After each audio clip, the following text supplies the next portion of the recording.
18 June নতুন অভিবাসন নীতিমালা ঘোষণা করে প্রেসিডেন্ট জো বাইডেন প্রশাসন।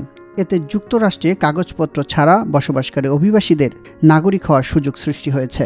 এই সুবিধায় প্রায় 5 লাখ অভিবাসী নাগরিকত্ব পাবেন।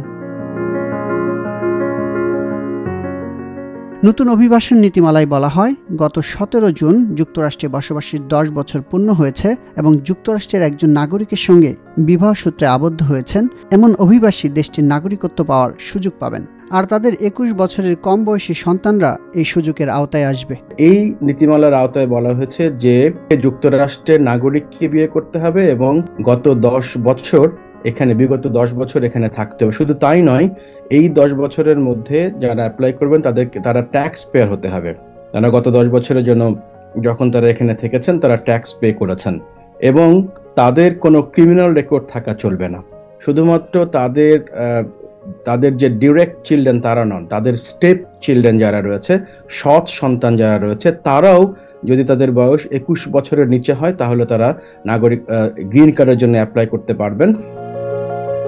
নতুন এই অভিবাসন নীতিমালায় বাংলাদেশি অভিবাসন প্রত্যাশীরা কতটা সুযোগ পাবেন? বিভিন্ন পরিসংখ্যান থেকে জানা যায় যে যুক্তরাষ্ট্রে কারেন্টলি আপনার 1,15,00,000-এর মতো অবৈধ অভিবাসী রয়েছেন, আনডকুমেন্টেড ইমিগ্রেন্ট রয়েছেন।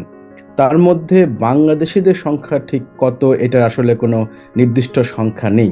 তবে যেহেতু এই নীতিমালা ঘোষণা করা হয়েছে, অনেক ধারণা করা হচ্ছে যে কিছু সংখ্যক বাংলাদেশি এর আওতায় সুবিধা পাবেন। তবে সংখ্যাটা খুব কম, কারণ খোলা চোখে আমরা যখন দেখি বাংলাদেশিদের মধ্যে অন্য দেশের যারা অভিবাসী রয়েছেন তাদের মধ্যে বিয়ের প্রবণতা খুব কম।